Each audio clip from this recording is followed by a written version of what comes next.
Rosie is with us in El Paso, Texas. Hi, Rosie. How are you? Hi, Dave. I'm doing great.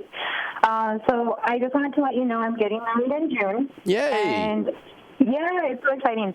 I followed all of your steps, got myself out of debt, and we were able to cash flow the wedding, which cost $13,000.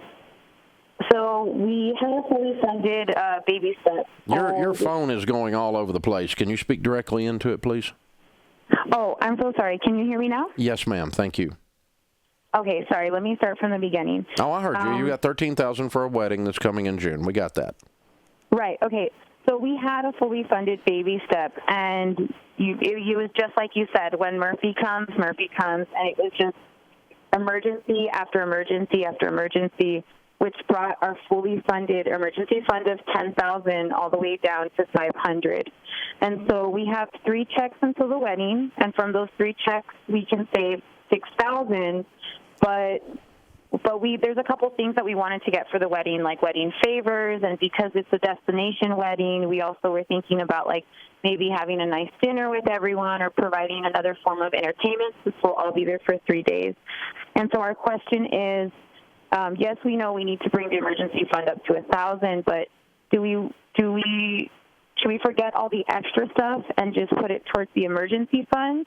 Or should we just have... You had $9,500. You recently had $9,500 worth of emergencies. Yeah, okay, I can tell you exactly what happened. I have a high deductible. And so from the emergencies, the things that happened was I had an ambulance bill, which was $2,000. We ended up having some emergency dental work. So it was emergencies between the both of us. And then, worst of all, this is going to sound absolutely crazy, but I almost killed my fiance's dog, and I felt responsible, and so I actually took on those emergencies from our emergency account. Okay. So what happens if you have an emergency and you have paid for a dinner at the wedding and you have no money? Well, that's what I'm thinking is I guess maybe we shouldn't do those extra things.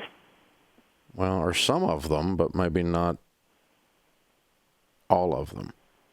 Would I buy luxury add-ons to the wedding when I only have $1,000 to my name? No. And the reason is what has happened to you in the past year. All those things happened in like a matter of 3 months. If you hadn't had an umbrella when it rained, you'd be all wet. Yeah. That's why I think umbrellas are good. Yeah.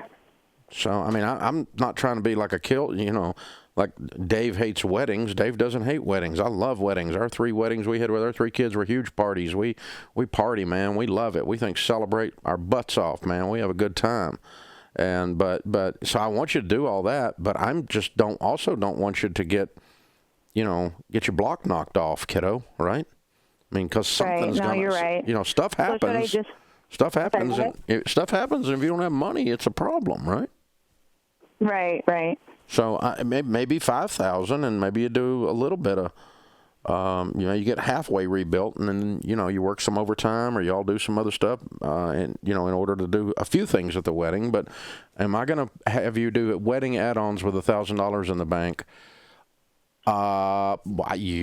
You wouldn't advise someone to do that based on what has happened to you in the last 4 months. Why would you leave yourself exposed after what you've just been through? It's just not logical.